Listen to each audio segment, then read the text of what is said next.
Right, welcome everyone. Something new from us today. This is Bear in Mind's Bear Hug, a show dedicated to the wonderful art form that is professional wrestling. I have watched wrestling now for, 28 years. In fact, the first proper experience of watching wrestling was Wrestlemania 9, because it was when I'd first got Sky TV back as a kid, and all my mates were into wrestling, and it was just perfect timing. Well, you had a wrestling themed stag do. I did have a wrestling themed stag do, yes, which was very fun, although a little worrying, being that it was at a training facility a week before the wedding, so I was somewhat reluctant to do anything because, of course, I didn't want to break anything before the wedding. But it was a good laugh, and then, of course, we went to Raw on the Monday, which was like 5 days before the wedding. And I ended up accidentally looking into the most amazing seats possible. Oh yeah. We it was at the O2, wasn't it? It was, yeah. And so we'd got some tickets, and of course I wasn't aware of any of this. This was also a surprise. I mean, I'd slightly worked out what was going on, but I didn't know the exact details. And I'm shit scared of heights and steep things in particular. And the upper deck at the O2 is fairly steep.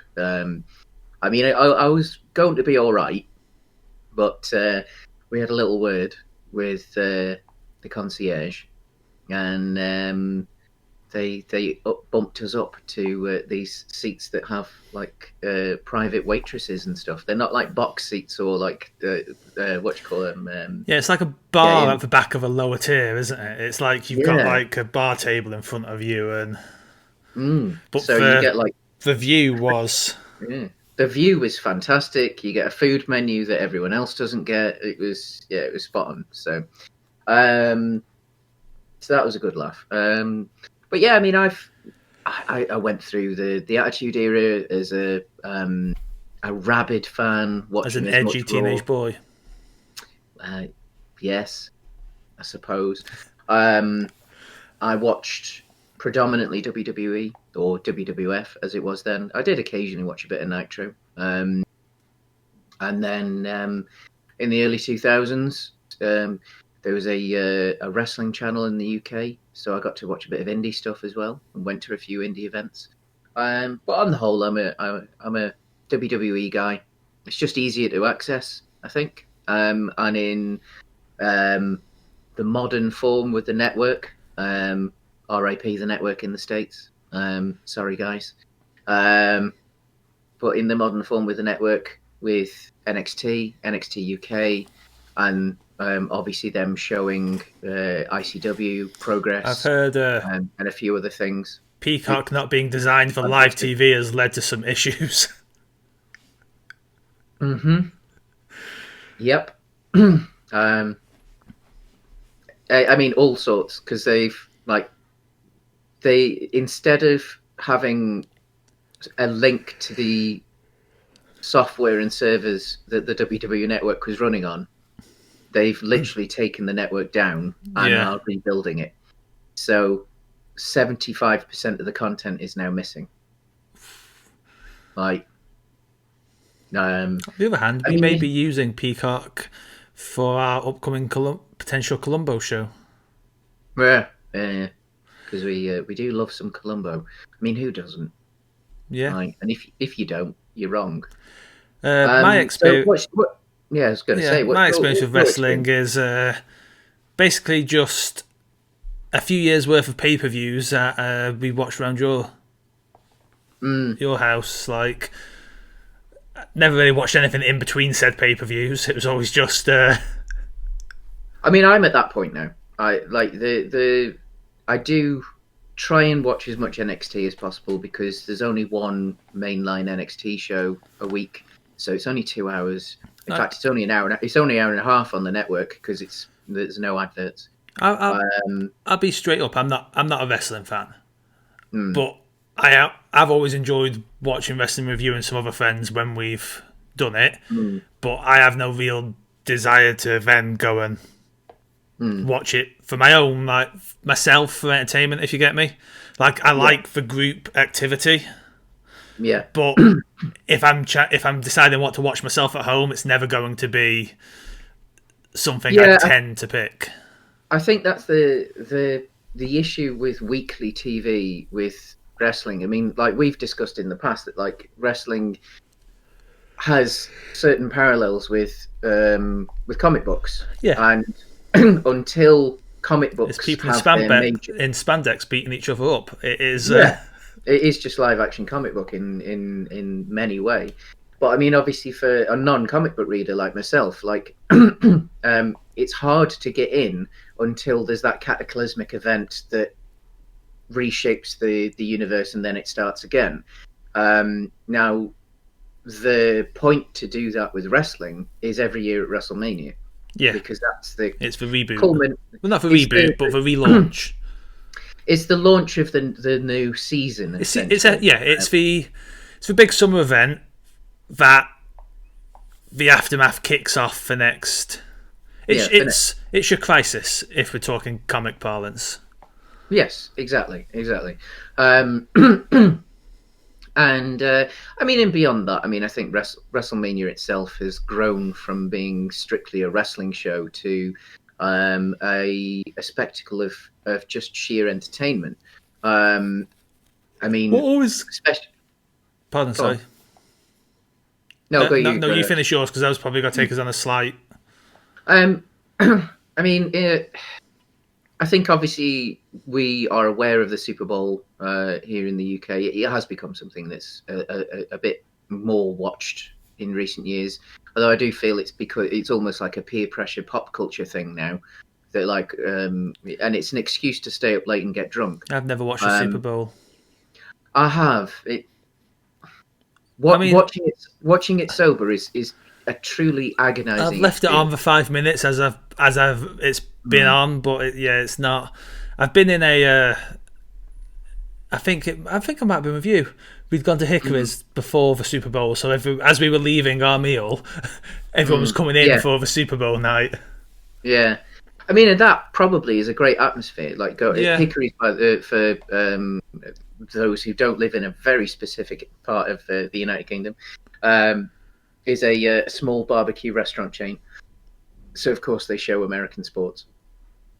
But I mean, obviously I think the spectacle of the Super Bowl is something that potentially outside of the United States we don't quite understand in the same way that Americans probably don't really understand the Champions League final or something like that, which would be the closest parallel to it. Whereas WrestleMania, especially now that WrestleMania seems to be 2 nights.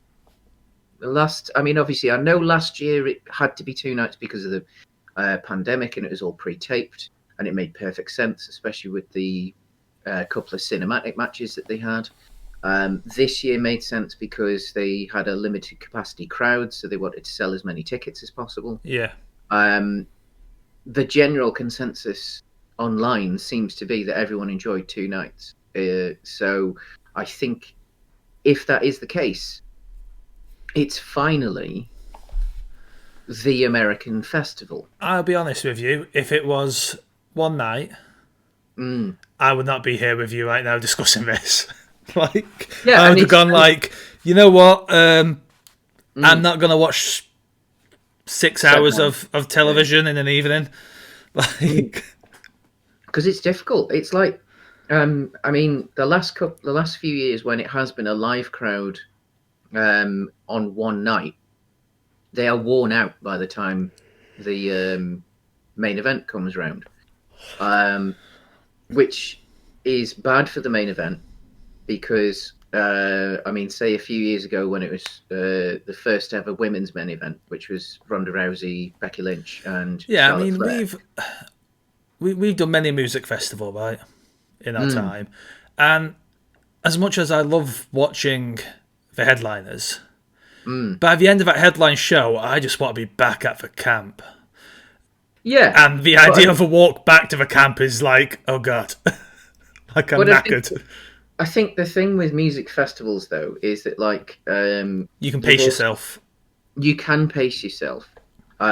You don't have to do the entire 11-hour run of it every day. You can. Although my one of my favourite years of us music festival was that year where me and you were just like, you know what, in the arena at 12 as it opens, let's see how much stuff we can hit off for 3 days. I mean, if you're in the mood, but even then, it's pacing, isn't it? It's like, oh, we're getting a bit worn out. Let's go sit in the comedy tent for a couple of hours. Yeah, and that was great. Yeah, that was fantastic. I think obviously the issue with, say, WrestleMania is that WrestleMania itself, you're a captive audience. Yeah. Like there's no other option. You can't wander off somewhere else. You can't do like if this match isn't necessarily doing it for you, your only option is go to the toilet or go and get a hot dog or something. Yeah. It's like so it can be a long event because of course like that's 7 hours of it actually happening. Like there's still the hour or so of you getting in and getting out. Especially at a stadium, like it's a big environment. So I think that I think it's worked. I mean, as far as the festival itself goes, I think WrestleMania week is now accidentally a festival anyway, because there's always an NXT show. Obviously, NXT was in the Performance Center or the Capital Wrestling Center, as they've renamed it for the. Speaking of NXT, that final match on night one. The jump off the skull. Yeah. That was impressive. Oh, yeah. I mean, she does that. Yeah, she does do things like that. But we'll get to the wrestling anyway, the actual wrestling in a minute. But I mean, I'd like to see them embrace the festival thing because I know that like Americans, like there are American music festivals, but I don't think Coachella. Anything. Yeah, but I don't think anything quite has that thing that, like, say, Glastonbury. Yeah, but the thing about British festivals that you say American festivals don't have is the absolute. This is going to sound bad. It's the. Whenever you see media come out of Coachella, it looks so clean. Yeah, like so clean. It's the absolute post-apocalyptic vibes that British festivals have going for them that make British festivals. It's the feeling of, why the fuck are any of you here? What are you getting out of this experience? And I think, like, obviously to a lesser degree, but I think that's what happens at WrestleMania because it's people who are there for the absolute sheer enjoyment. America does have Burning Man. Wrestling. It does have Burning Man. Which, from what I gather, isn't a music festival. It's just a bunch of people hanging out in the desert for a weekend, which does appeal, I will admit. I think it's deserts and drugs, yeah. From what drugs, not so much, but for desert appeals. And I think we have art installations. And... Yeah. But I mean, obviously, part of our defining, like one of the things that actually sort of defines modern British culture is Glastonbury. Yeah. And then to an extent, the rest of the festival culture that revolves around. Glastonbury is the festival. We might have our allegiance to, say, Reading and Leeds, but Glastonbury, at least as far as the outside world is concerned, is the British festival. And it is the one that the rest... It's the sun, right, of British music festivals with all the rest orbiting. And I sort of see WrestleMania as the equivalent now. That, like, with... Because all the other American companies have shows at WrestleMania week in the city that WrestleMania is held. So, I mean, obviously it was a little bit different this year, but it was, on the whole, that's what happens. Like, they all descend on that town. And so you do have a festival-like environment because over that week, you've got literally dozens of wrestling shows from multiple different companies. And some of them officially affiliated with WWE, some of them, again, just orbiting the sun that is WrestleMania. So yeah, I do sort of see it as the closest equivalent to Glastonbury that America has, really. And so, after that little philosophical introduction, we'll talk about the events itself. So we'll start with NXT Night 1, because I know you watched a few I of the did. matches, I at watched least. most of night one. Yeah. What did you think overall? It's become more of a blur to me. The only match I super recall is that final one. Yeah. I Um, enjoyed it though. I enjoyed the show, but yeah, the only one mm, that's seared in my mind is that jump off the skull. Really, yeah, I mean, that was the main event. That was Io Shirai versus Raquel Gonzalez. And Io Shirai is phenomenal.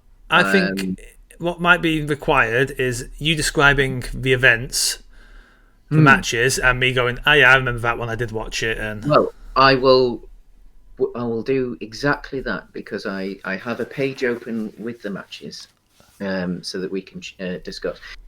So it started with Pete Dunne, a British wrestler from Birmingham, who likes to break people's fingers, uh, yes, I did enjoy this. versus Marty McFly, Yes, aka I remember that one. Kushida. Mm, I thought, oof, that's a lot of finger breaking. mm. I mean, it's nice, that one, because like Pete Dunne's become a bit of a favourite in NXT. Um, Started with NXT UK. He was the inaugural. No, he wasn't actually. He was the second NXT UK champion after Tyler Bate. Yeah, He held the NXT UK title for over 700 days, so just about 2 years. Um, and a good chunk of that was before NXT UK actually even had TV. Like, they had the odd kind of mini pay-per-view event. So yeah, he was making that title make sense without television. So by guest appearances on NXT, on Raw when they were in the UK, that sort of thing, but also by like working the Indies and carrying that title with him. And it was like a bit of a breath of fresh air, really. Like WWE were I like did. allowing him to take this belt to other companies. I did enjoy, and I remember him from when I watched at least events more regularly with you Mm, guys. I enjoyed him, Bad News Barrett on the commentator yes. table. Yeah, I mean he's fantastic. I mean he's essentially retired as an active wrestler goes now. But he's been doing quite a lot of commentary. When Yeah, ITV had their World of Sport reboot a few years back, he was on the commentary team for that. I think he was potentially one of the producers. Um, he's done some stuff. I think he did a bit for NWA recently and a couple of other companies. So, like, he was a good pick. If he does show interest in wanting like a farewell match or something like that, the history that he has with Sheamus and Drew McIntyre just kind of writes itself yeah. for that storyline going forward. So it is nice to see him back, and he's doing a good job. I think they've got a great commentary team now as well. Beth Phoenix is really, really shining. I think for a long time, they've wanted a decent female commentator. They did dabble with Renee Young, or Renee Paquette, as her real name is, um, who's now left the company. But I think she was always a better pundit than a commentator. But yeah, I loved that match. I thought the British style Yeah, is a little bit more technical. It's a little slower, with little pops of speed. Um, and yeah, it's like classically, it's all about not necessarily submissions, but like causing pain yeah, through joint manipulation. So obviously, with Pete Dunne, his big gimmick is the fingers, but he can work wrists and elbows and all sorts of stuff as well. And Kushida is a well-known technical wrestler as well, from his days in Japan. One of the most successful junior heavyweights or cruiserweights, lightweights, whatever you want to call it, Yeah. in the history of Japanese wrestling. So that was a cracking match. Be interesting to see where they go with Kushida, because he hasn't won on a pay-per-view yet. And it's frustrating some fans. Yeah. But I think they're using him all right. I think he got a bit unlucky last year, what with the pandemic and a couple of injuries, I believe. So maybe just a bit of a slow burn on him. Next was the 6-man elimination gauntlet match. Did you watch that? Who was in it? It was LA Knight. Oh yeah. Is new. He was Gobby. He was the one that walked out with a microphone. It was on. Yeah. Bronson Reed, who eventually won it.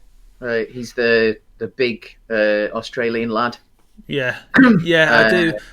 It was on. I might have been doing other stuff while watching it. Yeah, I think it was an enjoyable match. Matches like these can be a bit of it was on. Unfortunately, I think this was a better example of that kind of match.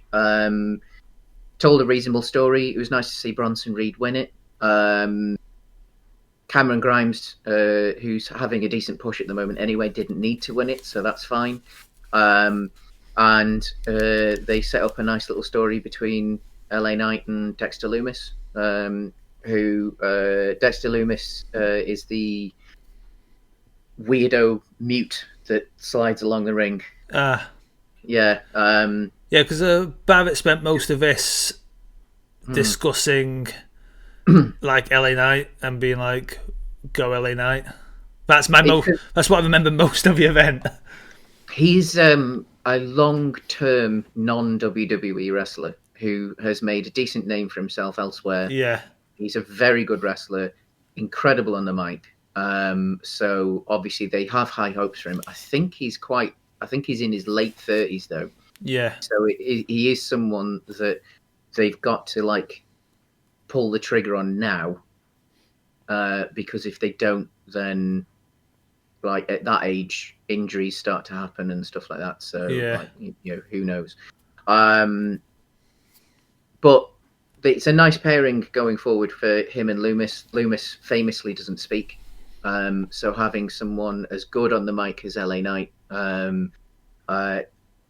to counter the silence of Lumis, who speaks through his paintings, is going to be good fun to watch. Then Walter versus Tommaso Ciampa. Yes, I watched that for the UK Championship. What did you think? Was it your first encounter with Walter? Yeah. Yeah. I'll be upfront, like, I'm gonna be a weird one to be talking about this stuff. I don't have the language to really describe it. It felt very wrestly. Yes. No, I know where you're coming from, and I completely agree. Because you've got like Walter. I mean, European wrestling as a whole does feel very wrestly, in the sense that it feels quite old. Yeah. He's Austrian, and arguably, depending on your taste, he's probably the best wrestler in the world right now, because he's doing stuff that does look old and does feel old, but he's doing it so well, and so believably, and safe. And I think that's the big word there, because like he is brutal. Obviously, he's a big youth. He's 6'4", 300 pounds. So he's a similar size to Brock Lesnar, and he will hit you as hard as he possibly can without injuring you. Yeah. And he's had some incredible matches. If you get a chance,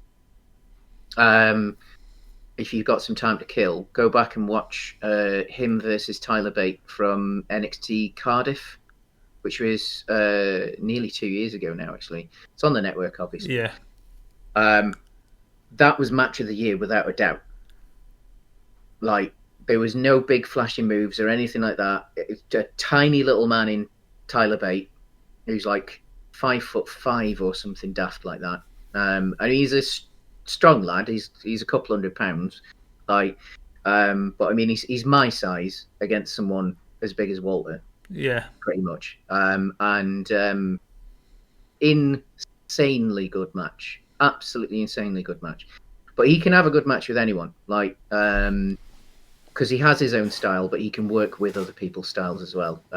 So like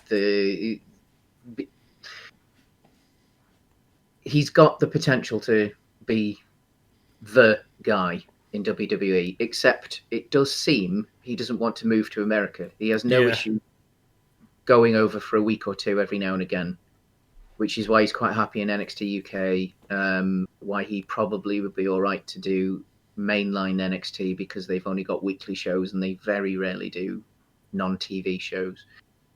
But he does seem like someone who might not necessarily ever make it to the main show. Yeah. So, but yeah, incredible.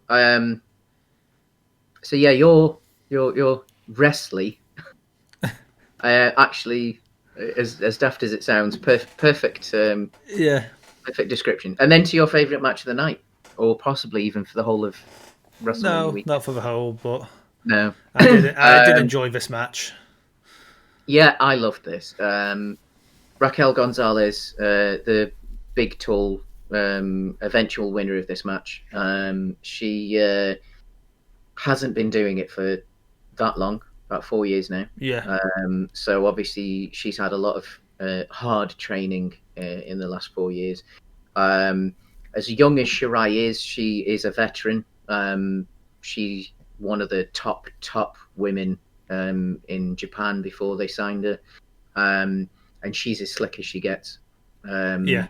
Well, I sent you a message when, in the preamble before the match, I was like, did she just put herself in a bin and throw herself off a... Yeah. It was off a cage, wasn't it? It was off the top of the War Games cage. Yeah. To take out everyone below. Yeah. Who's one of those things that's like, damn, that's... Yeah. I mean, that's the thing, that like she is someone who is capable of the crazy madness and the silliness and the stuff that like makes the young folk go whoa. Well, the stuff that for someone like me who's an outsider is like, yeah, that's cool. Like, that little pop. But I mean, and I think that is the thing with NXT, that like they are sparing with those what could be silly like moments, that like for a relative outsider like yourself, you can watch that and go, that was cool. Whereas like there are like other companies, I'm going to try and keep this to be a positive show, because when I say bear hug, I'm hugging wrestling because I enjoy it, because I love it, because it's been a part of my life for so long. There are other companies that just do silliness all the time, like unbelievable moves that like doesn't hurt people or shouldn't hurt people, but then they injure them because they're doing it badly. And it's like, and I think NXT in particular offers probably the best balance of entertainment and actual quality of wrestling. If you want some real wrestly stuff, though, watch NXT UK. Yeah. That is real graps, but with British humour as well, because at the moment they're filming it in the BT studio with no audience, so you can hear them like chatting shit to each other, like whereas you usually can't, and so it's hilarious. All right, so on to night 2. We've got a ladder match to open it. Did you see that at all? I did see that. That might be the match I've seen of night 2. Okay, that was good. Obviously they explained briefly the history of that, leading into that. They both got the same championship? Yes, so the Irish one, Jordan Devlin, he won the title not too much before the pandemic properly kicked in. Yeah. So pretty much this time last year. Well, a little bit before this time last year. And of course, then Trump had a travel ban, so no one from Europe could come to America and what have you. So he was stuck in the UK or Ireland. I can't actually remember where he lives now, and couldn't defend it. So they had a little title tournament to crown essentially an interim champion, which became Santos Escobar. And as soon as travel was allowed, then they've set this up so that they could have a unification match and have a true champion. Yeah. So that was the story behind it. He won again. He won it again. Santos Escobar. Yeah. With a little help from his friends. Because yes. they're both heels. That was the thing that, like... I figured one of them was definitely heel when he started to cheat with his friends and whatnot. But then it was confusing because he felt heely, but then there was all that heartwarming stuff with his son at the end, I assume. That felt... But then it was... I think that's almost more like obviously different culture, but like a gangster kind of family thing. That like... It just made me go, that's nice. Because I mean, the thing is that like wrestling in Mexico is a thing of generations. Like in WWE, they always make a point of like, oh, this is a second generation guy or a third generation guy or something like that. In Mexico, like it's a family business pretty much. Like your great granddad was a wrestler, and so are you, like that sort of thing. So I mean, there's that element to it. The other reason he possibly was a little bit more of a fan favorite in this case is Devlin was one of the ones who was accused, but obviously not necessarily found guilty of some Me Too issues that popped up last year in British wrestling that were significant enough that the police got involved to investigate a lot of it. So a lot of the crowd in attendance and a lot of people watching at home were certainly rooting for Escobar over Devlin. But that's for a different time. So you didn't really watch any other... What's next? Night 2.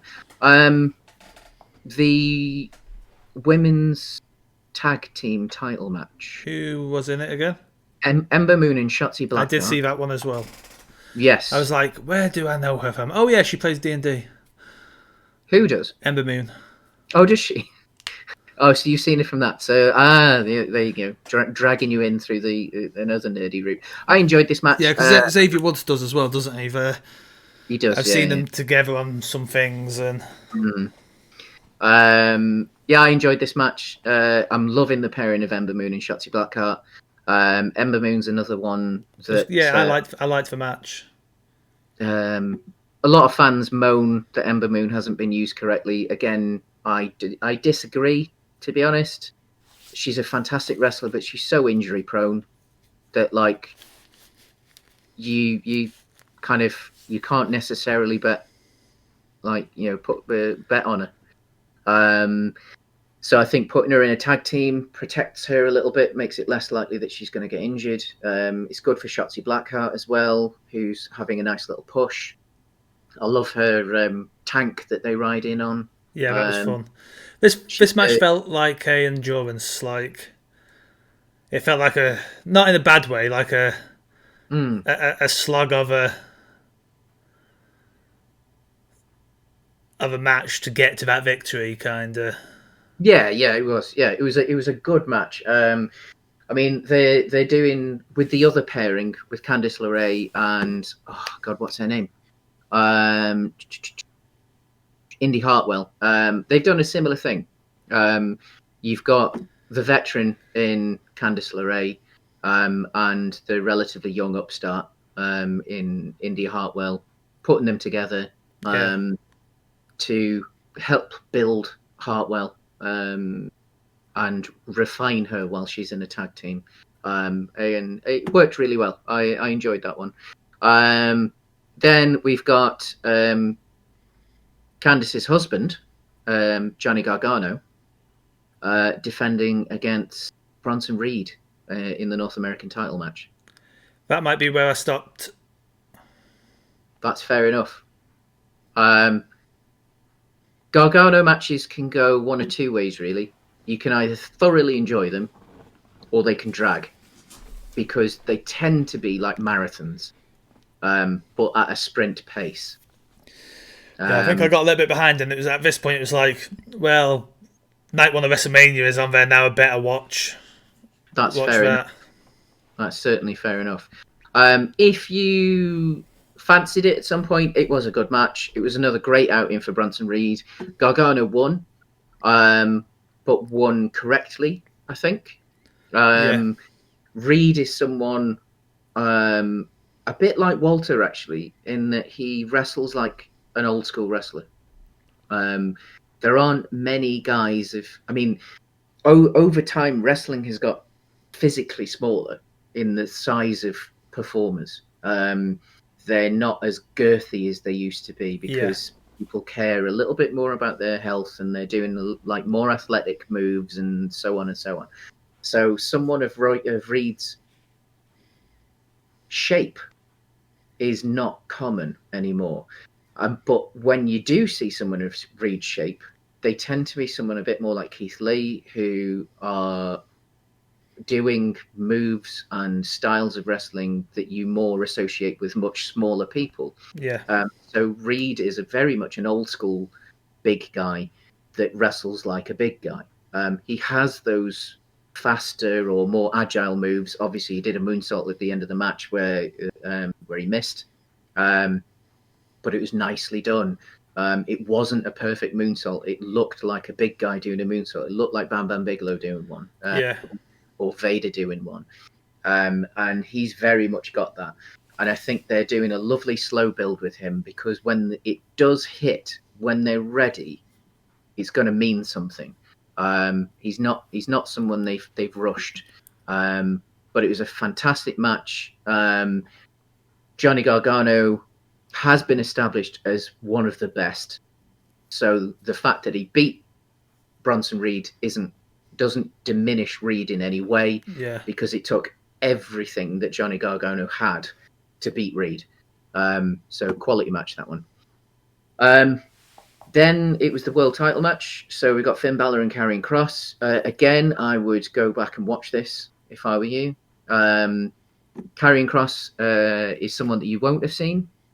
He was an indie guy that they brought in a little over a year ago. Fairly big guy physically. He's about 6'4", 6'5"-ish. Decent weight. And a decent technical wrestler, incredibly strong, brutal, and tough. He's got that kind of dark gothic intro to him and feel. There's nothing supernatural or anything like that. It's not like he's just tough as nails.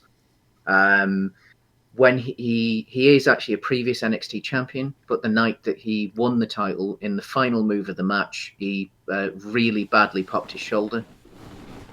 So he had to take many months off to have the shoulder rebuilt. This was a cracking match. I think this is going to go. This feud will last for quite a while as well, to be honest, because he's a perfect wrestler for Balor to bring out the demon character down the line, out of desperation to beat him. And then we had Adam Cole versus Kyle O'Reilly, which was the apex of the Undisputed Era breaking up. A good match, a better match than I expected it to be. Again, Adam Cole matches tend to go longer than I'd like them to go, with far too many kickouts. But I actually thought they got the balance right on this one. So, on the whole, NXT, excellent job. I think I rather enjoyed it. But on to the main event, WrestleMania. Yes. Night one. opened with a rain delay. Yeah. I Yeah. didn't really get affected by that, but I heard Yes. about it.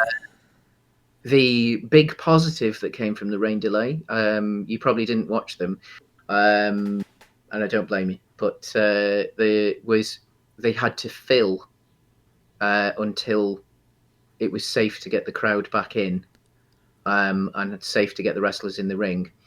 So they got some of the big talent to do some backstage promos, and they were completely unscripted. Because usually the promos are at least 75% scripted. Yeah. So they were completely unscripted. They were allowed to just shoot from the hip, and they were fantastic. They got really good feedback from the general wrestling audience. So I think maybe For general wrestling, do you mean the WWE universe, Matt? the WWE universe, but also, well, I mean that was something else. Like Vince is notoriously picky with the words that he uses because he likes brands. He likes this, that, and the other. He won't allow people to say the word belt. It's a title. It's not a belt. And they're not fans. It's the WWE universe. But he was allowing the word fans that night because it was significant. They were like physical fans in the audience and things like that. So there was, and I think, so from the fans, there was a definite positive reaction to the promo. So hopefully some of that gets filtered back in. What did you think of the Bobby Drew match? It's good. Yeah. I agree. I'm not a Bobby Lashley fan.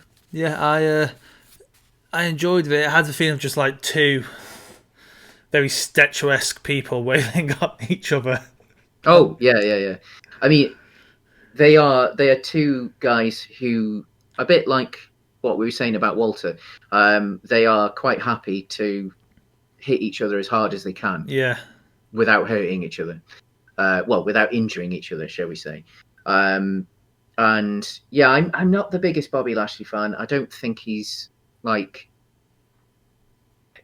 got an incredible look. And if you look at his history outside of professional wrestling, at least, he's a solid amateur wrestler. He's done MMA like Brock Lesnar has, but for the one of the other companies. Yeah. On paper, you've got a perfect wrestler there, but there's something a little bit missing there. He's a little sloppy at times, but I'd say that this was easily his best match, in no small part because it was with Drew, who has proven over the last 12 months that he deserves to be in that main event slot. Obviously, the poor bugger won his first ever WWE championship, the first ever British world champion in WWE, and it was behind closed doors with no people at last year's WrestleMania. Yeah. And then he's had to essentially lead the company for 12 months behind closed doors. And that's why they got this match. Drew had asked to be the first match on in front of a crowd. The ending they didn't quite nail, I don't think. The distraction wasn't a big enough distraction for my liking. It was a little bit sloppy, but it doesn't diminish Drew. So obviously going forward, Drew can still look strong. What else? Did you watch Strowman versus Shane McMahon? That was night 2, wasn't it? That was night 2, wasn't it? Yeah.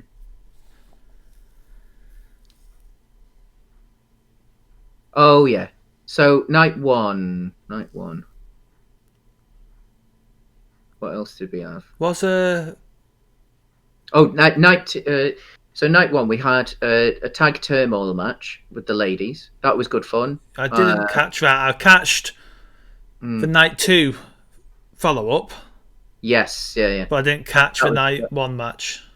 It was good fun. Again, it's another like the 6-man one that you didn't necessarily watch properly on NXT. They're messy matches. Yeah. They're never like brilliant matches, but it did the job. It was a nice palate cleanser between Lashley and the next match, which Yeah. was Cesaro versus Rollins. Yeah, I watched that. Yeah, that It was was exactly the fantastic. kind of match I was expecting from them two. I've seen them before. Yeah, yeah. Lovely to see though. Cesaro's never had a. He's been at 10 WrestleManias, and this is his first singles match at WrestleMania. His spinning and things like that is quite a fun little. It's fun, but it also like I've seen wrestlers talk about it, and it hurts. Yeah. Like it legitimately hurts. Like the swing takes it out of your knees.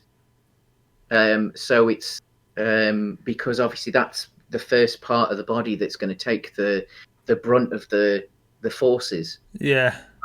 So when he is swinging you round, it does work your knees a lot. It was the handless spin on his shoulders that impressed me. UFO. That was incredible. That is absolutely incredible. I think they did quite a lot really because it was only 11 minutes that match, so relatively short. Yeah, but they got that absolutely spot on. Lovely to see Cesaro win.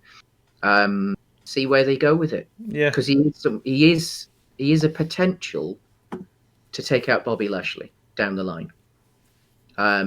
They've got Money in the Bank coming up, which is the ladder match where you have a briefcase. Yeah, and then you can cash in the. Yeah, you've got a guaranteed contract for 12 months that you can cash in at any time on any champion. And the big favourites for that this year, I think, are Cesaro and Big E. So I think it might be Cesaro. We shall see on that one. Did you watch the tag team title match? So the New Day versus Yes, AJ because I always like watching.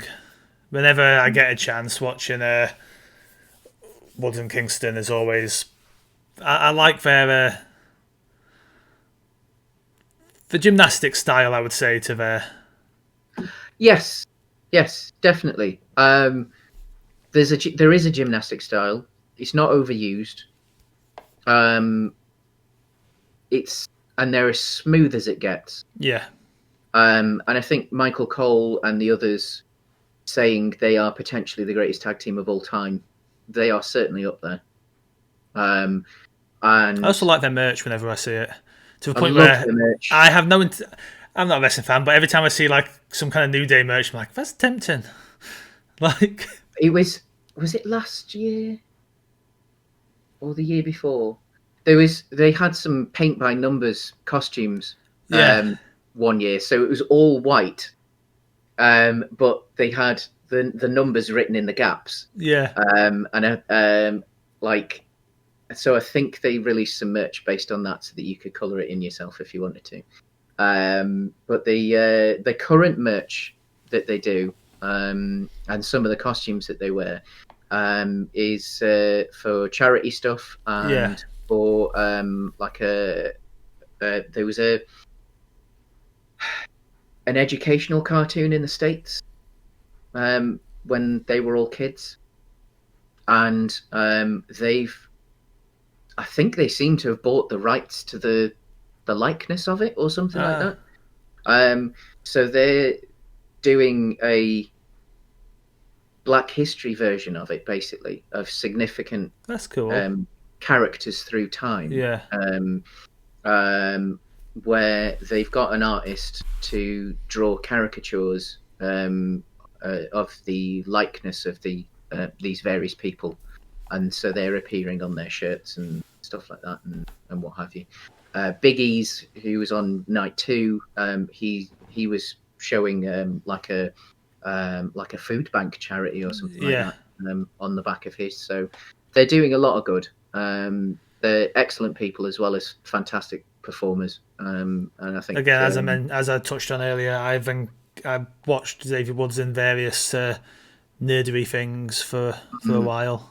Well, he's going to be one of the presenters on the return of G4 TV, which Oh, is really? the gaming channel in the I'm States. quite interested in how that's going to be when it comes back. Yeah. It feels like something that might hit for 12 months and then get pulled or something. Yeah. They'll run out of I cash, hope it lasts.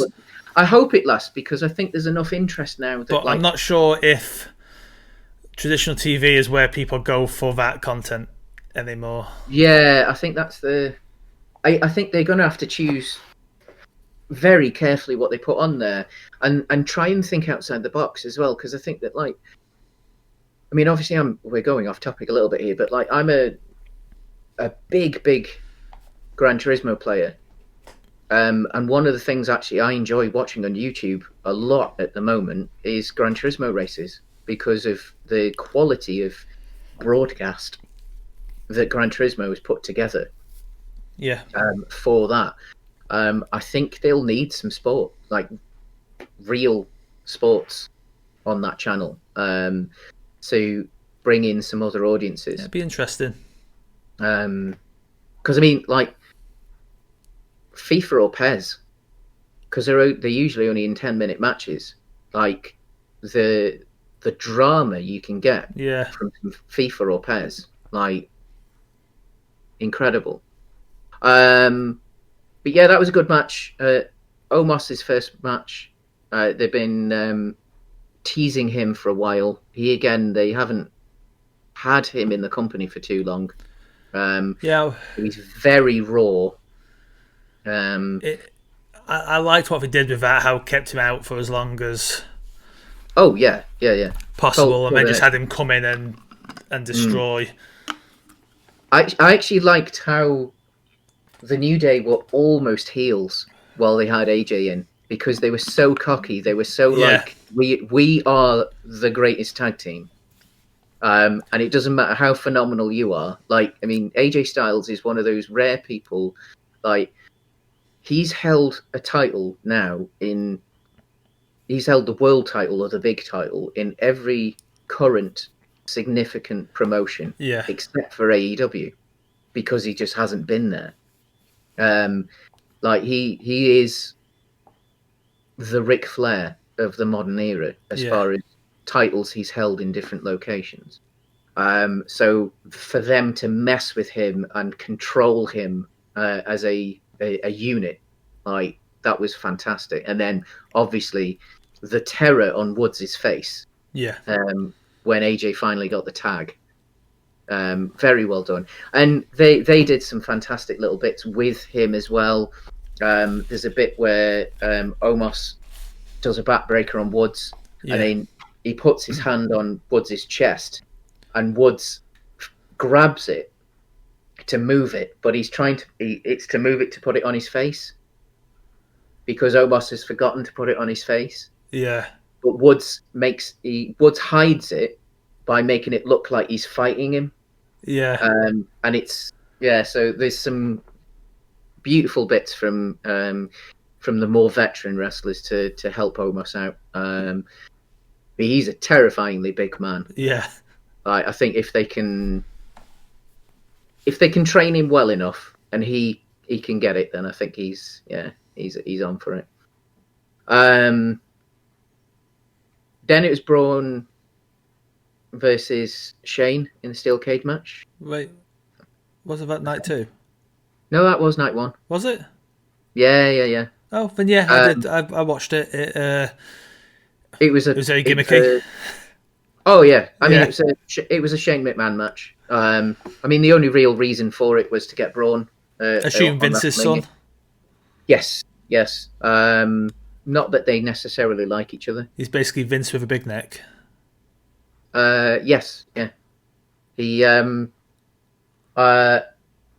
obviously he and Stephanie grew up in the company. Yeah. And have always, in one way or the other, worked for the company. Stephanie actually manned the telephone lines for the merchandise line when she was a girl.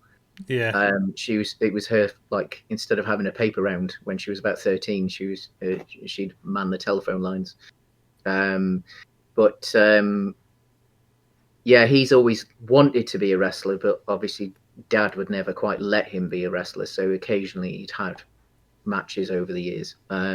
This was really just an excuse to get Braun on the to give Braun a storyline. Yeah. Obviously, with how dominant and large and monstrous he is, it's hard to give him a story all the time I because mean, there's only a certain amount of times he can win, and yeah. there's certainly only a certain number of people who can beat him. I have to say, tearing the cage open to pull him back in was, That was nice. yeah. That was a nice little, like, and Shane taking that bump off the top because he landed with a thud as well. Like, I know obviously wrestlers do dive off the top. We've just talked about Io Shirai putting a bin on herself and jumping off the top of a similarly high cage. But, Yeah. like, that was just... If he got that even slightly wrong, that's a broken back. Yeah. Like, but good. That was fantastic. And then the main event for night one? No, it was Bad Bunny and Damien Priest yeah. versus Miz and Morrison, which was one of the most impressive matches. I think I must have skipped more in the night two than I did in night. I don't think I skipped anything in night one. Yeah, that was good. That was fantastic. Like, I mean, that was one of those ones where WWE are obviously trying to get a mainstream attention by having someone like Bad Bunny appear at It's the WrestleMania. polar opposite of celebrity guests, though. This Yes, this week, this one, right? Like, yeah.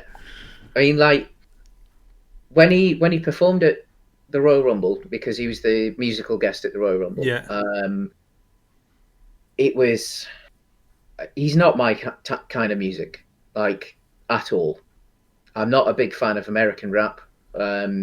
So that American style of rap, but in Spanish, is certainly not going to be something that draws me. Because I don't speak Spanish, so I don't necessarily understand what he was saying. But obviously there is a huge part of the American populace in particular who do like him. He's a Grammy winner. He was on SNL in the build up to WrestleMania. yeah. I mean, it was impressive. He was really impressive, like really impressive. That guy obviously loves wrestling. Yeah. And from the sounds of it, he's been working incredibly hard. He's been in the performance center a lot. Like, it's not like other celebrities who do a little spot and what have you. Like, he's been going out of his way to get to the places where he can train and learn. Also, no one quite plays cocky prick quite as well as The Miz, do they? Oh, the Miz, like, in wrestling, obviously, Vince refers to wrestling as sports entertainment, which for the purists is a dirty term. The Miz is the greatest sports entertainer that's ever lived, because he is a solid wrestler and obviously did incredibly well with Bad Bunny. Like, he was selling for him, he was helping him. Like, that was as smooth as it gets. Like, Miz deserves because he was in the majority of the match. Morrison was in a bit, but Miz deserves a massive pat on the back for how good he made Bad Bunny look. But I mean, as far as the entertainment factor goes, no one gets it like the Miz. Yeah, no one does. Maybe Bailey. And we'll get to Bailey. Ding dong, hello. That was just confusing me throughout. I had no idea what was going on there. Also, quick question in regards to the Hall of Fame. Yeah. That I got a little bit confused. That was New World Order being inducted, not Hulk Hogan, right? It was New World Order as a group. Yes. So Hulk Hogan is already in, I assume. He's already in. Yeah, that's what got me first. I was like, surely Hulk Hogan is in the Hall of Fame. All four of them are. Yeah, All individually. four of them individually. Kevin Nash is in as Diesel by himself. Yeah. So his main WWE character. I skipped through the Hall of Fames, but I ended up skipping on the network isn't the easiest of things to do. It's not the easiest, and I ended up than it is on Peacock. I ended up landing on them walking out, and it's like, man, they do look like a bunch of old dudes standing on a stage trying to look hip. Like, yeah, and I mean, like one of them tried a little dance, and it's like it was like watching your granddad like be at a Cool concert and be like, well, I mean, like Hogan, love him or hate him, and obviously most hate. I mean, the awkward segments with him and Titus, where Titus quite obviously just didn't want to be anywhere near him. Yeah. He's had multiple back surgeries because over the years, like his finishing move was a leg drop. Yeah. And he jumped really high for it as well, and of course just land on his ass. So over the years, his spine has been compacted. Then just each vertebrae's gone.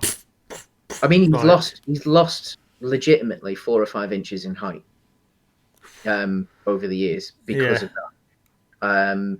Then you got Kevin Nash, who until he had both his knees and hips replaced or whatever it was, could barely get out of bed in the morning because of how buggered they were. You've got Scott Hall, who has had all sorts of drug and alcohol issues, so he's just ruined. And then X-Pac, who is probably actually in the best nick of the lot of them, who's the little guy, or the littlest. He could probably actually have another match if he wanted to. I don't think he'd want to, but he probably could. That tag team match was very good. Yeah, I thought that was excellent. And yeah, big congrats to Bad Bunny. It does seem to have worked as well. They have managed to bring in, at least temporarily, some more outside viewers from that. And then the main event. Yeah, which I watched first because I thought I'd better knock the main events off at least for this. Brilliant bookended. Pardon? Yeah. I thought night one was brilliantly bookended. I thought having Bobby and Drew go out first made sense, and having this match finish. Yeah, it was a hell of wonderful. It was the emotion. Yeah. I mean, I've seen better main events from a technical standpoint. Like, it was a great main event, don't get me wrong. But it was you could feel the emotion. Yeah. Like, I had tears in my eyes, because I could see how much everyone cared. The two women in particular, it was hard for them to not cry. It was hard for them to not smile when they weren't supposed to smile. It was and the announcers actually acknowledging the fact that they needed a second to breathe, to get ready before the match. Like when the bell had rung and they were stood there and waiting, and they had to compose themselves. It made them human in the same way that obviously, as we said, that wrestling is kind of like comic books, superheroes. Yeah. The best superheroes are the ones that make that also feel human, that you can feel their emotion, you can feel their realness. I recently encountered Sasha Banks in The Mandalorian season 2. Seeing Bailey lifting Sasha Banks and walking her up the stairs was like. Belair, not Blair. Sorry, yes, sorry, yeah. Belair, yeah. Oh yeah, she is a strong woman. I know Banks is not the largest. Still, but yeah, I mean the thing is that Belair, for how strong she is still not a giant. Yeah. So I mean, Sasha Banks is probably 3/4 of Belair's weight. So I mean, imagine holding 3/4 of whatever your weight is and doing that. Yeah. Like that is seriously impressive. And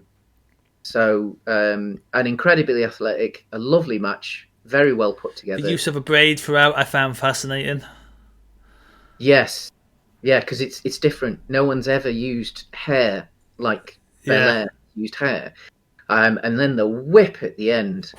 Oh, When you hear that crack, oh, I yeah, mean, you see at the end the market left. yeah, and like fair play to Sasha for saying yes to that, because like it's not something they could have practiced, No. not without real padding on her, so that she didn't go in with bruising. So like she wouldn't have necessarily felt it before. And that was, yeah, great way to finish the match. As I say, a great match overall. I think of the two women's matches that have main evented WrestleMania as well, this is the better of the two. Yeah. Because the triple threat between Ronda... I think it was my favourite match of the two nights. I'm going to say I agree. Yeah, I'm going to say I agree with that one. I think there's a couple that come close for pure wrestling standpoint. I think Cesaro and Rollins was close. Yeah. I did enjoy, as I said, I enjoyed the Bobby and Drew match because I think, as much as anything, it showed the quality of Drew, making Bobby look good. And then, yeah, we're on to night 2. What did you watch on night 2? What's the first? The Fiend versus Randy Orton. Yeah, I watched that. No idea what the storyline going on here is. The last time I encountered anything like this was the Funhouse Playhouse. Yeah. So there is a very, very long storyline. And my main Bret Wyatt interactions were when he was the 3-person tag team, like they were the cult. Yes, yeah. So some of this storyline.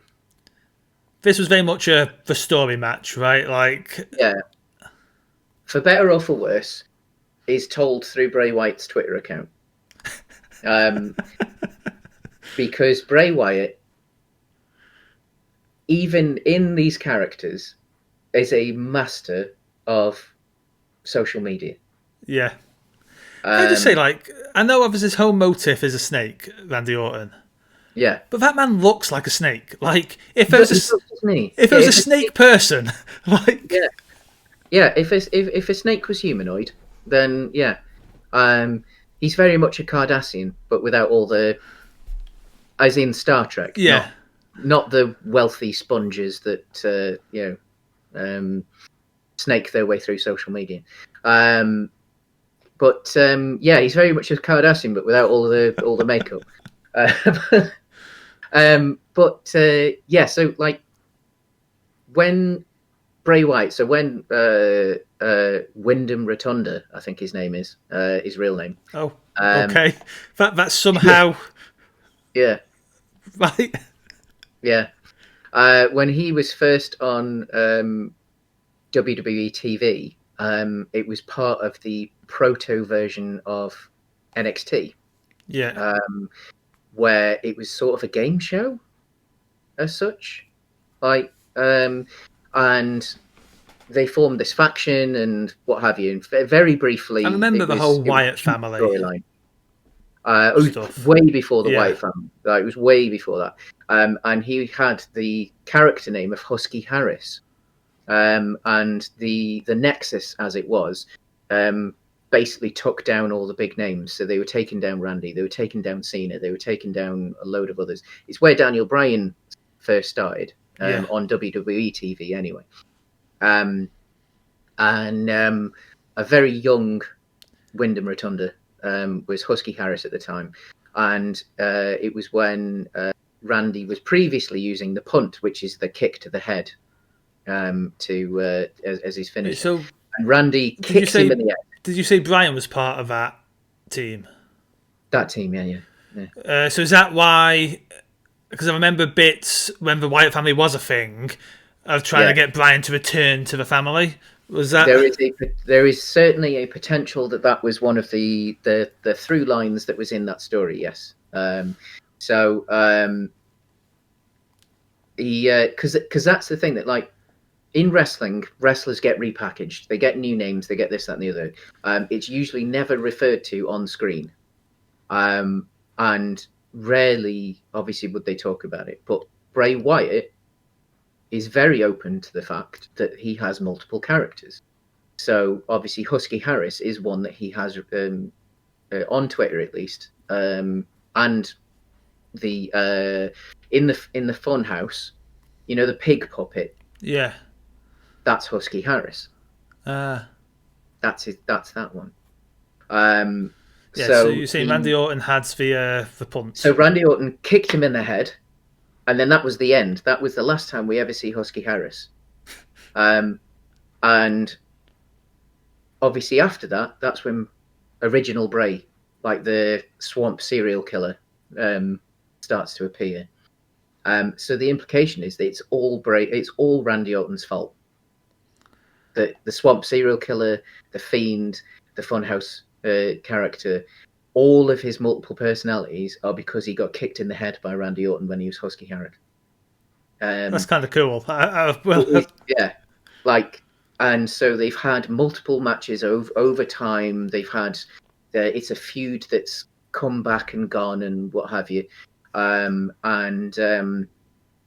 this was just another chapter in that story. Yeah. And you actually, in the match itself, you see Bray teasing that he's going to punt Randy Orton. He gets in the corner and he does the pose that Randy does when he's getting ready. And so there's some nice little bits of storytelling. So how long has he been the Fiend for? He's been the Fiend now since roughly my stag do. So is this what came out of a Playhouse? This is what came out of the Playhouse, yeah. Because Bray Wyatt, the Swamp Murderer, yeah, essentially died because he and Matt Hardy were a tag team for a while.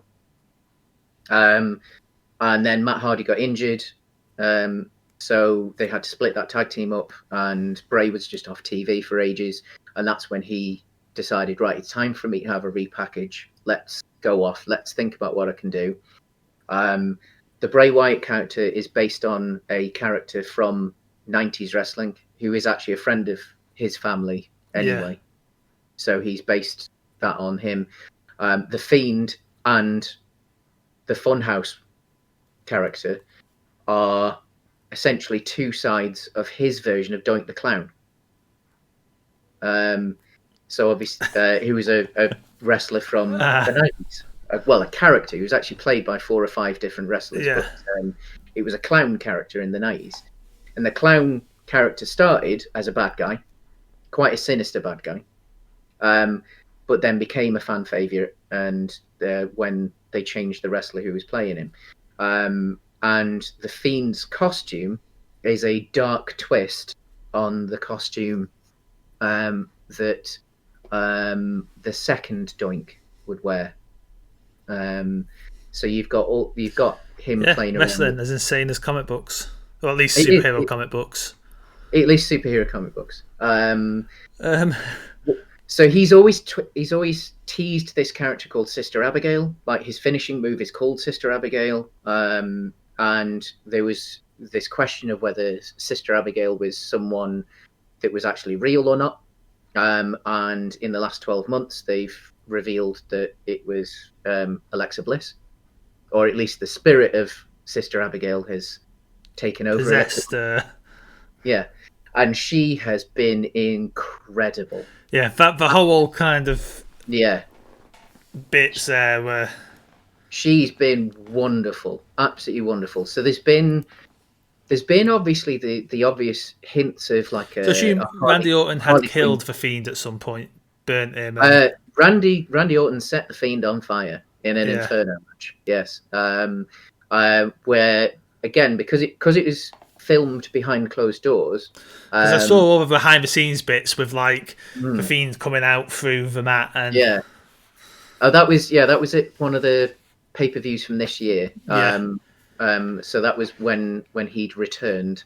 But at the match itself, where they set him on fire, obviously they could get away with it because it wasn't pre-taped, but because it was behind closed doors, they could cut from one camera to another. So the Fiend was lying there in the middle of the ring, and then when you see him next, when Randy actually lights the match and drops it, they put a mannequin, yeah, a well-dressed mannequin, but a mannequin nonetheless, in the ring, and that's what got burnt. yeah. So you get to see it actually on fire and what have you, and it was quite a nice visual. So Bray Wyatt came back from the dead, and that disfigured thing, and then obviously they had that little bit just at the beginning of the match where he regenerated. Yeah. Came out of the Jack in the Box. And now at the end, obviously, as I was saying, they've one of the obvious inspirations with the Alexa Bliss Fiend character, like interaction anyway, has been the classic Harley Joker. Yeah, I got dynamic. I got those vibes. However, at the end of the match, which obviously did confuse some fans, I say confuse, a lot of them are angry. The implication is that it's Alexa that has the power, not the Fiend. Yes. That because she is Sister Abigail, she is the source of the power. She's the source of this, that, and the other. She distracted him, and then there's people might be reading into it too much, but because she was sat with the pentagram behind her, and because of the way that she was sat at the end as well, that potentially they're leading towards an Aleister Black versus Fiend story where she potentially has sided with Aleister Black because he's been off TV for quite some time. He's the Dutch, rather dark character. Very difficult character to tell. I kind of loved how well Orton. So, like, Orton obviously won the match. Yes, but I kind of love how well he showed the fear of like, cool, I'm out of whatever this is. Yeah, and it's great because I mean the thing is that like Randy Orton is a very old school wrestler. He's like definitely I mean, he's been known to be a bully. He's been known for, like, you know, all sorts of stuff that like, but for him to actually take part in this and give it his dedication, because like when Randy doesn't want to do something, there are matches that he's had where you can tell that he doesn't want to be in them. Yeah, and he's reckless and he's sloppy. So he obviously wants to be in these, which is interesting. It's seeing him put his full effort in is great, and it only adds to it. So it'd be great. Again, interesting to see where they go with this. I think Alexa Bliss, as much as anyone else, actually really has benefited from this. Yeah. Because she's managed to stay a star without having to necessarily wrestle for the last 12 months. Like, they've kept her on TV, they've kept her relevant and significant, and you know she's really shined. Next was the women's tag team title match. Yeah, I watched that one. Yeah, I enjoyed that. Yeah. It did what it needed to do. It was as much as anything. I mean, a lot of people were happy to see Tamina Snuka get her WrestleMania moments, I suppose. Yeah. Because she's been a long part of the women's division. Doesn't necessarily get the credit that she deserves in many ways. But again, I mean, she's been quite injury prone over the years. But for Natty, for me, I think Natty is the most important female wrestler of the last 10 years. Yeah. Without her quality and leadership as a wrestler, I don't think the Divas division would have ever come to an end. She's trained multiple other wrestlers. She helped with the women's revolution in NXT. I think she even actually partially trained Shayna Baszler. So, and of course, Natty and Tamina were the only people to perform on both nights of WrestleMania. Yeah. So they may not have got the main event, but they got two events. They got two events, which no one else can say. Then we got Sami Zayn and Kevin Owens with Logan Paul at ringside. I like Kevin Owens. I like Kevin Owens. I like Sami Zayn. This was two guys who've known each other for a very long time. They really sold the friends fighting angle. Yes. Oh, because they've done it before. They've done it multiple times. Like, this was a match they could have done in their sleep. Like, and that is not to diss the match in any way, shape, or form. I thoroughly enjoyed it. It told a very nice story, a satisfying ending. Yeah. And I loved that they'd got Logan Paul in as a celebrity guest to be a heel. Yeah. He didn't necessarily even realize he was there to be a heel. That was the great bit. Like, Sami Zayn, obviously in real life Sami, who does a lot of charity work and for like orphans in Syria and stuff like that. Yeah. Is not the kind of person who would ever even entertain thinking about talking to Logan Paul. So having Logan Paul as that version of Sami Zayn's guest, the conspiracy nut Sami Zayn, genius, absolute genius. Of course, most of the crowd booed Logan Paul. I don't watch Logan Paul stuff because I can't stand the guy, but I have heard that he's potentially growing as a person. But still, yeah. I mean, it did the job. He's got 22 million subscribers on YouTube, so like, it's going to bring some eyes. Whether it's or not. There's something about those two that I just really like. Owens and Sami, like, because I think, did Kevin Owens have a match at the Raw show we went to? I think he did. Yeah. He's a great wrestler. And I assume in grand scheme of things, they're both relatively fresh, kind of newer wrestlers. I think, when did they? Sami, no, they've both been in WWE now since pretty much at least the birth of the network. Yeah.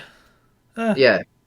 So at least in NXT anyway. Like, Sami was one of the Sami went to NXT before Kevin Owens did, and was in NXT for quite a while. Again had quite a nice slow build. From what I understand with him, he from what I've seen with other wrestlers talking about him, he thinks he knows more than he does. Yeah. So with him, it's very much a case of like he needs to be on a bit of a leash. Which one's this one? Sorry, Sami Zayn. Because he thinks he's a wrestling genius, and he isn't quite a wrestling genius. So he has incredible ideas that then need to be reined in and controlled. But if he is reined in and controlled, then you get the greatness that we saw the other night. Whereas Kevin Owens isn't quite that far. Like he knows he's good, but he doesn't necessarily like chat as much shit as Sami Zayn does. So, but I mean, they're both obviously appreciated in the company. I think Vince likes them both. Owens has been a multiple-time world champion now. Sami hasn't had the big one of the big titles yet, but I think he probably will do at some point. But I mean, again, that just helps with the conspiracy theory character. Yeah. Why has Kevin had the world title, but I've not had the world title? That sort of thing. I don't get the chances I deserve, etc., etc. I think after this is where I potentially skipped a whole load of stuff. Probably. Next was Matt Riddle versus Sheamus for the US title. Don't blame me on that Did one. not watch that. Sheamus, Matt. Anytime I'm watching Sheamus, I'm just like, man, he's pale. And that's pretty much all I all I think for however long we. And I can't say I'm also an incredibly pale person, but great ending to this. You'll see the gifs around, so you'll be able to find. The match itself was okay. What was the ending? Riddle does a moonsault from the middle rope. Yeah. In the middle of the ring. As he's flipping, and so as he's upside down, Sheamus does his brogue kick to an upside down Matt Riddle. Oh. Yeah. I might just skip to that part in the and watch that because that does sound pretty. Oh, it looked fantastic. Great way to finish it. Because I do like that kick. Yeah, it works. I mean, he's used it as his finisher now for like 10 years or something. So, glad for Sheamus. It'd be nice to see him get the IC title at some point because they refer to a Grand Slam in WWE as someone who's had the world title, the Intercontinental, the US, and the tag team. Yeah. So AJ Styles winning the tag team title this weekend made him a Grand Slammer. There is also a Super Grand Slam.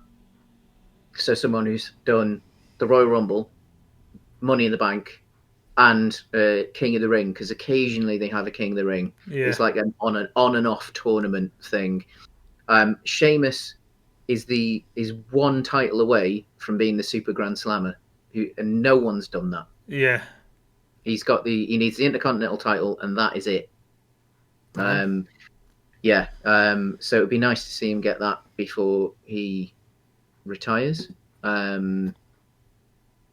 But yeah, it was an okay match. Nice for Sheamus. I don't know what they're going to do with Riddle. He's another one that has like epic potential, but I don't see how they're going to get to it. Yeah. You know what I mean? Big E versus Apollo Crews. Didn't catch this one either. I think I went straight to the main event because I knew I just had to get in and watched before this morning. That's fine. Big E versus Apollo Crews. They've had a decent story going. It's nice to see both of them in a big match on the big stage. I'm not terribly keen on Apollo's current character. Yeah. I know it's closer to what he was before when he was in the Indies. So it is closer to what he wants to do. But he's put in this rather generic Nigerian accent on now because he's embracing his heritage in character. So there's this, I don't know.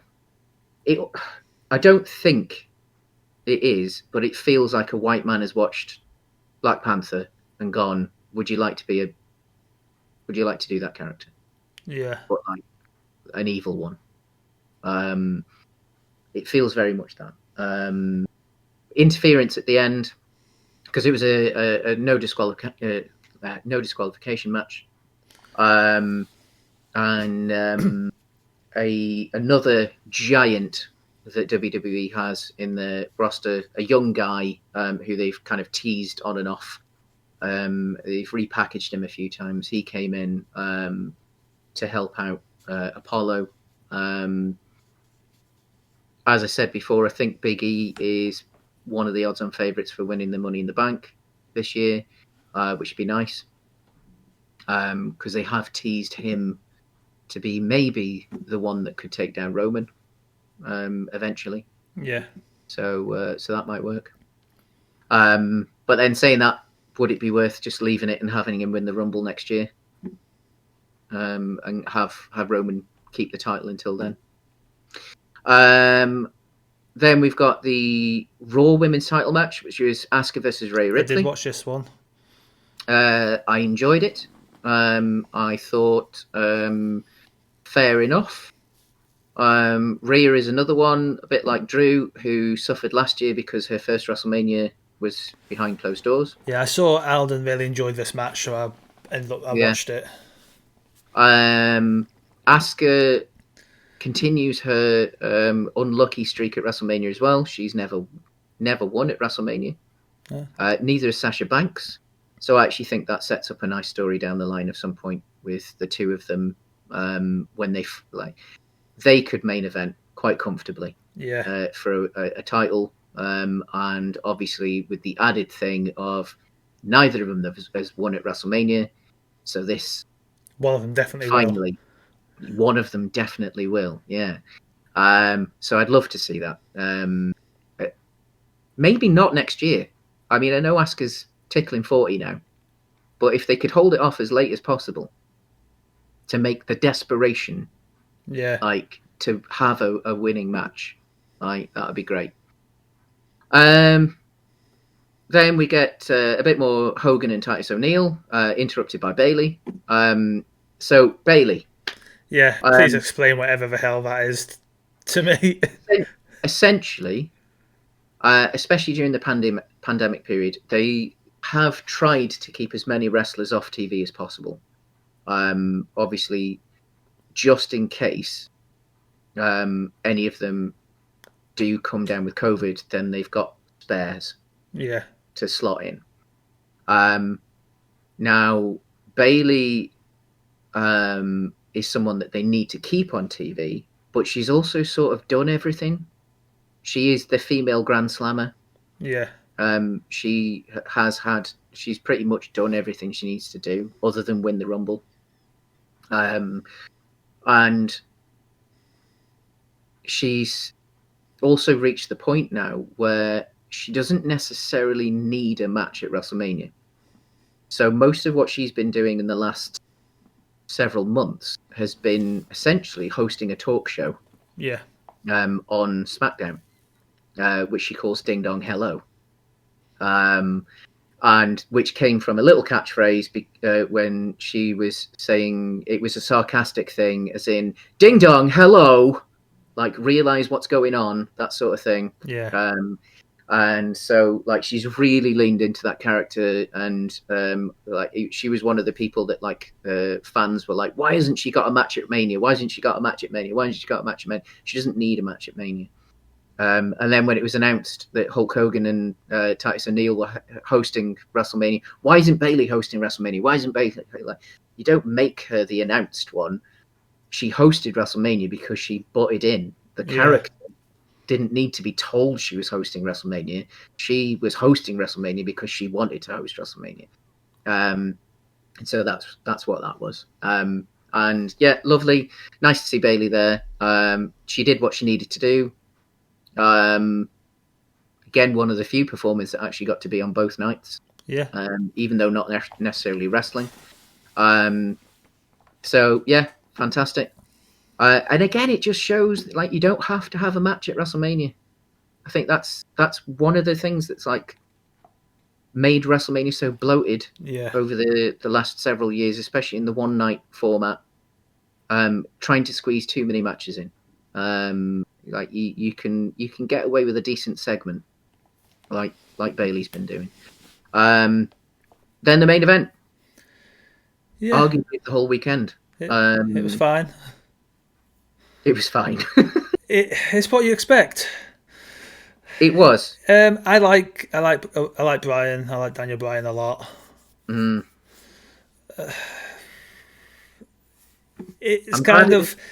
It's the typical WrestleMania main event from what I've seen in the past. Like, it was good. It didn't excite me. I fell asleep during it the first time I watched it. I get you. Granted, it was at I got to it at just gone midnight last night. In my hope, I gotta get this watched on morning, but I ended up waking up about 7, so I fit it in. You nearly had me that hadn't seen the main event, but that's fair enough. I woke up early enough this morning and managed to get it in. It told a nice story. Yeah, I think the build up to it worked. It was a story of three guys who, at some point in their career, have had to relinquish titles because of illness of some sort. Yeah. So obviously, as they said in the match, it was 10 years to the day that Edge had to relinquish his world title and retire because of a neck injury that at the time was potentially lethal. Yeah. One bad bump and he was dead. Obviously, Daniel Bryan famously had to relinquish his title and retire for 4 years. And Roman had to give up one because of cancer. So you've got three guys with parallel stories. I going into assume the match. Roman is because whenever I see what's his name, I always assume whoever he's with is the heel. Roman is the heel, finally, which was the Who am I thinking of when I say what's his name? Paul Heyman. Yeah, Paul Heyman. So Roman returned at SummerSlam last year because he had the first chunk of the pandemic off because obviously he's still relatively sensitive, like his body's still relatively sensitive. But yeah, at risk because of his history of cancer. Leukemia it was anyway. So when he returned at SummerSlam, which was when they first had the Thunderdome as well, so obviously it looked a bit more impressive. Yeah. He came back and wreaked havoc. And about a week later, for some reason, they had back-to-back pay-per-views, like on like 2 weekends. He won the title in a triple threat match with Bray Wyatt and Braun Strowman, and he has just dominated since. They finally pulled the trigger on him being a heel again, which the fans have been asking for forever. And he has been brilliant. And the thing is that, like, he hasn't necessarily needed Paul Heyman. Yeah. Paul Heyman is a lovely addition. Well, it works for me like obviously Paul Heyman worked perfectly fine as shorthand for me to go, he's the bad guy. Yeah, he's the bad guy, but he's not just the bad guy. He's like the guy. Like, yeah. Because see, with Paul Heyman with Brock Lesnar, like Paul Heyman with Brock Lesnar means that Paul Heyman is there to represent the guy who could quite literally tear anyone apart. Yeah. In life. So now that Lesnar's contract is, at least for now, over, because obviously he didn't need to re-sign during a pandemic period, because what's the point of paying Brock Lesnar the money that he gets paid? Yeah. When there's no tickets to be sold. So put him with Roman, get that same effect as you've said from having Paul there, and it's really, really lifted Roman. Like, Roman is finally the guy that a lot of fans couldn't quite understand why Vince was pushing so much and why the company was pushing so much, and like so many other wrestlers were saying like Roman is incredible, like Roman's the best, like because he's so subtle. Yeah. Like Roman is like, do you remember the Fighter with Mark Wahlberg and Christian Bale? Fantastic film. Mark Wahlberg thoroughly deserved at least a nomination for Best Actor in that, but didn't, because he was stood next to Christian Bale, being like full-on Christian Bale for most of the film. So Christian Bale got Best Supporting Actor nomination. I think he won it as well, actually. And Mark Wahlberg got nothing. But so many people were saying how fantastic Mark Wahlberg's performance was, but it's so subtle that it was easy to miss. Yeah. And I feel that Roman, for the longest time, suffered that same fate as Mark Wahlberg, in that it's so subtle compared to everyone else that if you aren't actually in the wrestling business, so you know exactly what to look for, you don't see the genius that is Roman Reigns. And I think it's finally becoming visual. It's finally becoming something that, like, I mean, I've watched wrestling for 30 years nearly, and like, and obviously with a film studies background and stuff like that, like we're trained to look for the nuances in performance and things like that. And I couldn't see it in Roman, like, and so it's like, but I can finally see it now, and it's brilliant. Again, I don't know where. I like to see that. Yes, is still a thing as well. I don't think it'll ever die. No. I mean, with Daniel Bryan, like his gimmick, his storyline recently has been that he is teasing retirement. Yeah. Because he's in his early 40s now, I think. 40, 41, something like that. And obviously with his history of injuries and stuff like that, and he has held multiple world titles and done this and done that, that like he's wrestling now because he loves wrestling. Yeah. But this was potentially his final chance at that. Obviously, we know what the story with Edge was. The double pin at the end, I loved. Yeah. Because it really shows Roman's dominance. Like, and it does, like, the thing is, whoever finally beats Roman, it's going to be such a pat on the back. Yeah. Like, for whoever it's going to be. It's like you're also beating other people Roman's beat, right? It's that kind of... Yeah. None of these people could topple him, but you've... Exactly. So, obviously, as I've said, like, there is potential it might be Big E. If they do that, I hope it is at WrestleMania next year. Although chances are WrestleMania next year, it might be Roman versus The Rock, because they have been wanting to do that for a few years now. Obviously, last year they couldn't do it. This year it would have been pointless because, again, there's only 25,000 fans they could have got in that stadium.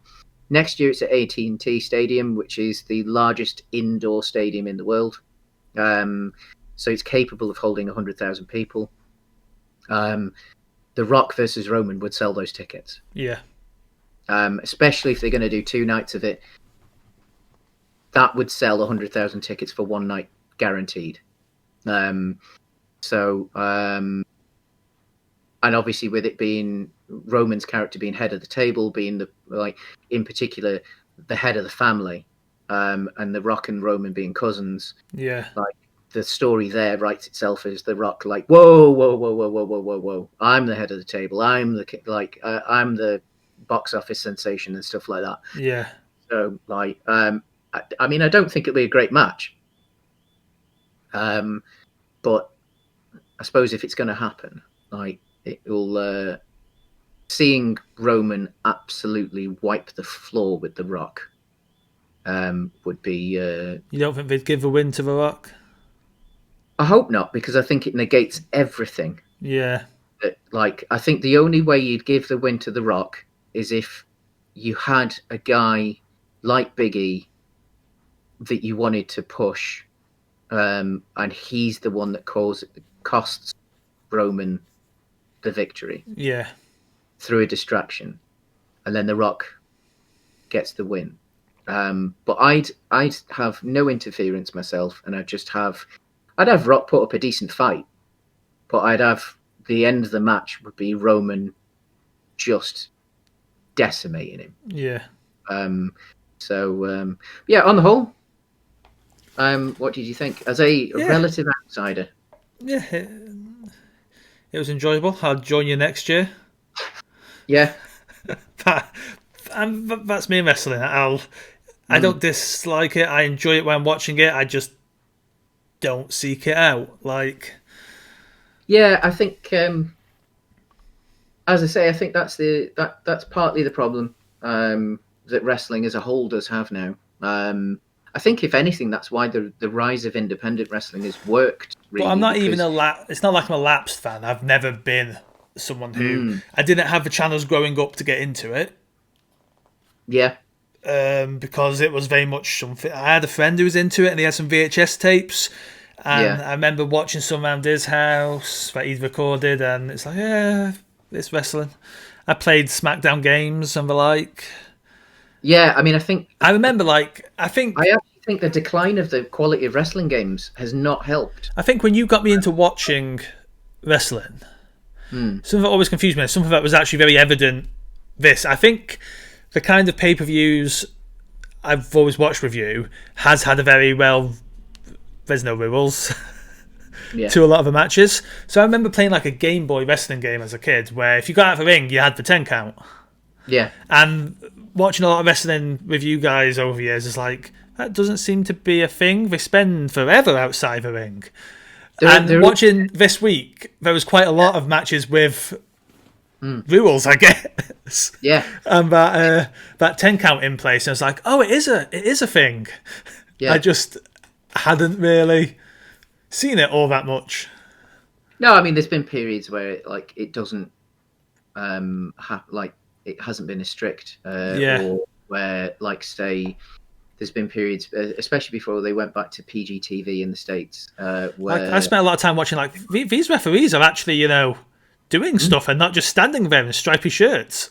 Well, watch AEW, and then you get that taste of referees just standing there in stripy shirts because they have no need to even exist, in 99% of their matches. Yeah, I mean, I think the thing is that again, I said it before that if you want wrestles, watch NXT UK. Yeah, so it's an hour a week. That's it, and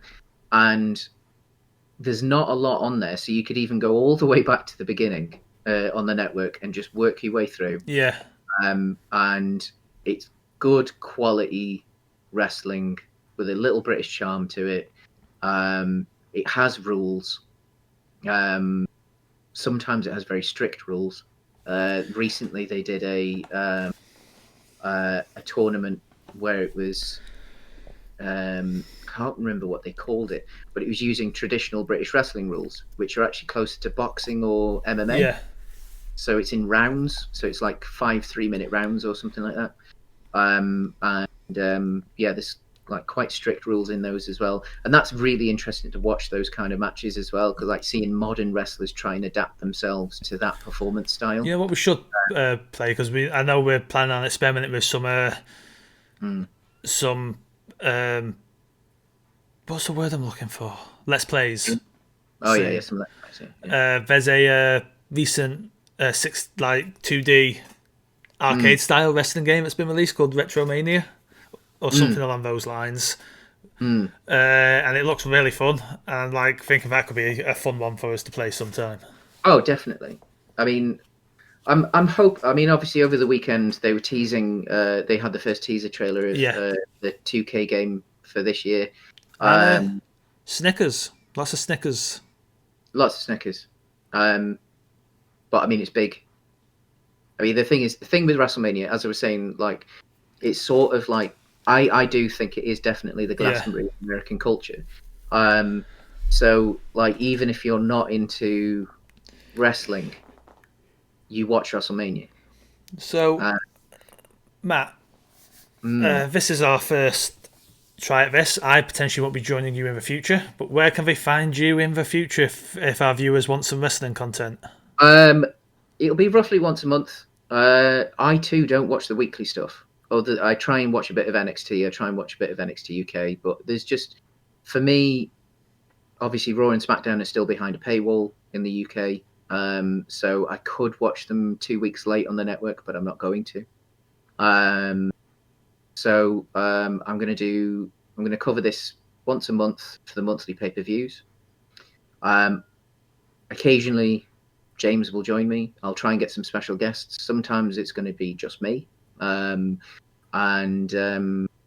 Just a general discussion, predominantly of WWE, because it's the easiest one for me to access. Obviously, AEW is on ITV. Their pay-per-views aren't. And I'm not spending 25 quid on an AEW pay-per-view, I'm sorry. But I'll occasionally dip into AEW, especially after this weekend with Chris Jericho being on Steve Austin's WWE show, and almost entire 2 hours talking about AEW, which itself was interesting because historically WWE doesn't even acknowledge the existence of other companies, let alone have the main star of the biggest other wrestling brand in the United States as a guest on one of their shows, one of the biggest watched shows as well. Yeah, maybe I'll dip in this week to AEW and see if they actually manage to run with the ball, because this week is the first week that AEW doesn't have NXT going up against it, because NXT is moving to Tuesdays this week. So the Wednesday Night War is over. And obviously this week, in theory, they'll have more eyes on them than they've ever had before, because of the Steve Austin Broken Skull sessions as well. So let's see if they can do something with it. And I think on that note, I think that's it. Thank you very much, everyone. I know it's been a bit of a long-winded one, but it was like essentially 4 pay-per-views to talk about today. Next time it'll be a lot shorter. So. See you around.